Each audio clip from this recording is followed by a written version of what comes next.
उस टाइम जब आप एक सर्जरी के बीच में होते हो, उस टाइम आपके दिमाग में क्या चल रहा होता है कि आप एक बहुत ही अच्छा काम करने जा रहे हो, किसी को एक नई ज़िंदगी दे रहे हो, पर उस टाइम आपके दिमाग में क्या होता है इमोशनली, या फिर एज अ डॉक्टर आपके दिमाग में क्या चल रहा होता है? आपने अर्जुन की आँख की बात सुनी? तो वही बात है कि अर्जुन का एम क्या होता है। तो सर्जरी के वक्त और कोई चीज़ दिमाग में नहीं होती एक्सेप्ट कि हमारे जो स्टेप्स हमने एनविजन किए हैं।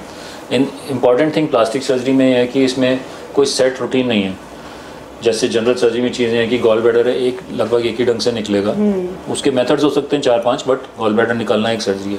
पर प्लास्टिक सर्जरी में हर एक केस एक डिफरेंट चैलेंज देता है, डिफरेंट टाइप, और इतनी वेरिएशंस हैं प्लास्टिक सर्जरी में, हेड से टो तक मैंने आपको बताया।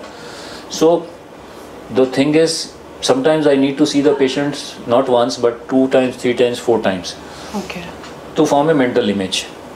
जब तक वो मेरी मेंटल इमेज और मेरी एजुकेशन, और फिर मैं कई सर्जरीज में दोबारा जाके पढ़ता भी हूँ उसके बारे में डिटेल में, और सर्च वगैरह भी करता हूँ, वीडियोस भी देखता हूँ, जब तक मेरी मेंटल इमेज कंप्लीट नहीं हो जाती मैं पेशेंट को नहीं टच करता। Okay. So till I know that a complex जैसे डिफेक्ट है, आधा फेस रिकन्स्ट्रक्ट करना है मैंने, तो जब तक मुझे नहीं पता कि ये वाला टिश्यू मैंने लिया ये किधर फिट होगा, उसके बाद नेक्स्ट टिश्यू लिया वो किधर फिट होगा, नेक्स्ट टिश्यू किधर फिट होगा, और कैसे किस सीक्वेंस में ये करना है, किस सीक्वेंस में इतनी कॉम्प्लेक्स सर्जरी करनी है, वो मेंटल इमेज बननी ज़रूरी है। तो मैं उस हिसाब से चलता हूँ। तो सर्जरी के वक्त मेरा ये रहता है, ये सारी चीज़ें जॉटेड डाउन होती हैं, उस पर होता है लैपटॉप होता है, और जो इमेजिंग है वो सारी डिस्प्लेड होती है। एवरी टीम के सारे मेंबर्स को पता होता है कि इस सीक्वेंस में हमें चलना है। Sometimes 2 or 3 teams operate at the same time. So जैसे मेरा जूनियर है, he may be operating on the leg or hand, harvesting the tissue for face. Okay. ठीक है। Some third team may be doing a different thing in different part of body, और ultimately हमें वहाँ converge होना। तो सारा ध्यान 100% उस पे उस समय, और कोई उसमें गुंजाइश नहीं होती कि और कोई इमोशन आ जाए। और कितने घंटे चलती है ये सर्जरी? और प्लास्टिक सर्जरीज जो कॉम्प्लेक्स सर्जरी हैं 10-12 घंटे कॉमनली चलती हैं। Okay. And there have been occasions when I operated up to 18 to 20 hours. 18 to 20 hours. At a stretch. You take breaks in between? Sometimes हाँ, चाय की ब्रेक ले ली, या मील की ब्रेक 10-15 मिनट की ले ली। Okay. वो ज़रूरी है, वो लेते हैं, बट 18-19 घंटे भी सर्जरी करी हुई। Okay. तो जैसे आप 30 साल पहले आप कितने घंटों में सर्जरी कर देते थे, और अब कितने घंटों में?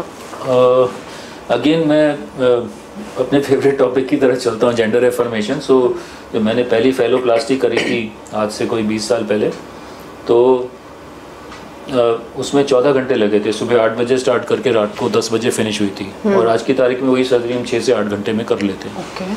सो यस, अगर आप एक सर्जरी फ्रीक्वेंटली करते रहें तो वो स्टेप्स आसान हो जाते हैं, वो मसल मेमोरी में आ जाते हैं।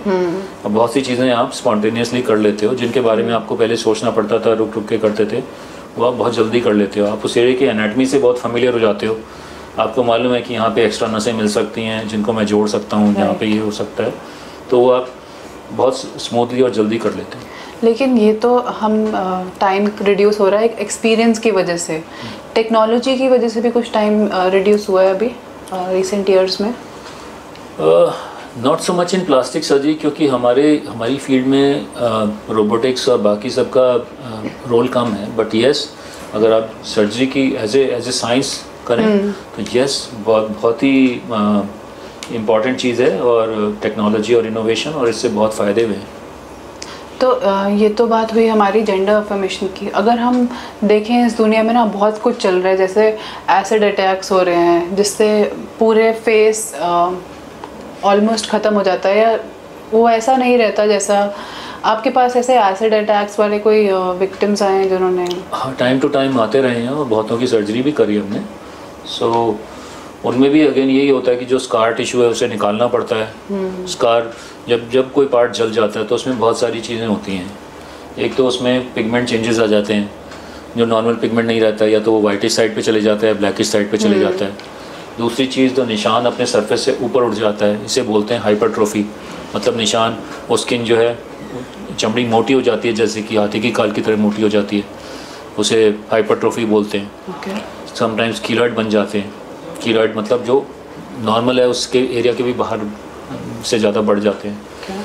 इसके अलावा कॉन्ट्रैक्चर्स हो जाते हैं, जैसे फॉर एग्जांपल ये पार्ट है किसी के यहाँ, इस एरिया में ये एरिया यहाँ से यहाँ तक जल गया, डीप बर्न्स 3rd डिग्री, मतलब अंदर स्किन के एलिमेंट्स नहीं हैं उसको रीपॉपुलेट करने के लिए।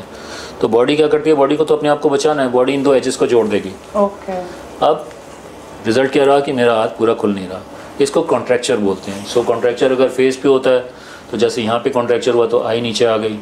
लिप मैंने देखा है पेशेंट का लिप यहाँ से जुड़ा हुआ कॉन्ट्रैक्चर की वजह से, इतना नेक ख़त्म हो गई और लिप यहाँ जुड़ गया, ऐसे भी सिचुएशन देखी हैं। तो ये भी सारी चीज़ें होती हैं जो इनमें होती हैं। तो प्लास्टिक सर्जरी से हम इन चीज़ों को एलिवेट करते हैं। अब पूरे फेस को तो एड्रेस एक बार में करना मुश्किल है, पर जितना कर सकते हैं करते हैं कि कॉन्ट्रैक्चर रिलीज़ कर दिया, नॉर्मल स्किन का पिगमेंटेशन वापस ले आए, और हाइपरट्रोफिक स्किन को निकाल के नॉर्मल स्किन लगाई। और अगर बहुत ही ज़्यादा पेशेंट को इश्यूज़ हैं कि बहुत ही ज़्यादा फेस ऐसा हो गया कि पेशेंट बिल्कुल सोसाइटी में बाहर नहीं निकल सकता, then other options can be available, but not so far in India. Face transplant is an option. So अभी दुनिया में बहुत सारे फेस ट्रांसप्लांट्स हो चुके हैं, मतलब I think in the range of around 20 face transplants हो चुके हैं, जो कि जिसमें कि पूरा किसी और इंसान का फेस लेके लगाया जा सकता है फेस, और पूरी बर्न स्किन और या डिस्ट्रॉयड स्किन निकाली जा सकती है, and including bones as well can be replaced. ये फेस ट्रांसप्लांट का तो जब भी मैं बात करती हूँ मेरे को हमारे हिंदुज़म में जो गणेश जी हैं उनकी याद आ जाती है कि उनका हाथी का सर निकाल के उनको लगा दिया जाता था। तो I think that is also one example, the first example of complete head transplant. अच्छा, अगर सपोज एक एसिड अटैक विक्टिम आ रहा है, आप उस पर सर्जरी कर रहे हो, तो क्या उसका फेस एग्जैक्टली 100% वैसा हो जाता है जैसा वो पहले दिखता था? अगर सुपरफिशियल इंजरीज हैं, बर्न्स डीप नहीं है, तो काफ़ी हद तक पहले जैसा हो जाता है। बट येस, अगर डीप बर्न्स हैं और बहुत एक्सटेंसिव डैमेज है तो बड़ी मुश्किल है कि वो वहाँ तक पहुँच पाना जहाँ से स्टार्ट किया था। अभी तक ऐसी कोई टेक्निक्स नहीं आई है जो हम बिल्कुल 100% वैसा कर सकते? बिल्कुल अभी तक ऐसी नहीं है, या ऐसी भी टेक्निक नहीं है कि किसी और का फेस किसी पे लगाया जा सके, जैसे कि फिल्मों में दिखाते हैं कि एक पूरा एक्टर ही चेंज हो गया, फेस चेंज हो गया, उतना सुंदर है और भी सुंदर हो गए। जैसे माइकल जैक्सन हम देखते हैं, वो पहले ब्लैक हुआ करते थे, उन्होंने पूरा अपना चेंज करके वाइट करवा दिया। At what cost? बिकॉज वो फोटो सेंसिटिव हो गए, सन में नहीं निकल सकते थे। फिर राइनोप्लास्टी इतनी बार हुई कि नेजल स्किन पूरी सड़ गई, पूरा वो जो नाक स्केलेटनाइज हो गई। तो वो है ना, तो इस तरह एक लिमिट में ही सर्जरी करानी चाहिए, जितनी की ज़रूरी है उतनी ही करानी चाहिए। One should not attempt things which are not possible in the current. ऐसे हम बहुत सारे केसेस देखते हैं कि उसको एंजेलिना जॉली पसंद थी, उसने सर्जरी कराई कि मेरे को बिल्कुल एंजेलिना जॉली के साथ के जैसा बना दो, और उसके बाद बिल्कुल ही मतलब टोटली ऑपोजिट अपना, जिसका उसका खुद का फेस भी खराब हो गया, और बिल्कुल ही ऐसे अक्सर देखने में मिलते हैं सोशल मीडिया में, ऐसे नजर आते हैं। हाँ, तो यही है कि बट ये इस वजह से भी हो सकता है कि सोशल मीडिया इस चीज़ को काफ़ी वो करता है। जो फिल्म्स और सीरियल्स हैं वो इस तरह से दिखाते हैं कि कम्प्लीटली फेस चेंज हो गया। फॉर एग्ज़ाम्पल फेस ऑफ करके एक मूवी आई थी जिसमें कि एक पुलिस के आदमी थे जो कि जिन्होंने एक क्रिमिनल का फेस लगा लिया और क्रिमिनल ने पुलिस वाले का फेस लगा लिया, और काफ़ी उसमें ड्रामा था फिल्म में। तो उन्होंने तो फेस निकाल के साइड पे रख दिया और बाद में जब ज़रूरत पड़ी लगा लिया। तो ये चीज़ आज की टेक्नोलॉजी में पॉसिबल नहीं है, जो कि इसमें दिखाया था। और अगर मैं स्किन ले भी लेता हूँ किसी इंसान की और दूसरे इंसान के फेस निकाल के उसके स्केलेटन पे लगा भी देता हूँ, तो जो इंसान बनेगा दूसरा वो पहला नहीं बनेगा, इट में थर्ड बनेगा, क्योंकि इसकी स्केलेटल स्ट्रक्चर ही अलग है। तो स्केलेटल पे, उस स्केलेटन पे वो फेस इस तरह ड्रेप नहीं होगा जितना कि नेचुरली ड्रेप हो रहा था, वो डिफरेंट वे में ड्रेप होगा। तो what will emerge is a third person. So ये चीज़ें नहीं दिखानी चाहिए, ऐसी चीज़ें, या उसमें डिस्क्लेमर होना चाहिए कि जी ये पॉसिबल नहीं है, तो ताकि जो कुछ इंसान उससे बहक ना जाएं और अपने मतलब डिजास्टर ना करा लें। जैसे एनिमल मूवी में भी मैंने देखा है, 2 अनिल कपूर बना दिए, दोनों ही रणवीर का वो बना दिया था उन्होंने, आई थिंक लास्ट में बनाया था। रणबीर कपूर भी बनाया था, अनिल कपूर भी बनाया था, दोनों के लिए डुअल रोल कर दिए थे। नहीं, मेरे विचार में वो आज की तारीख में पॉसिबल नहीं है।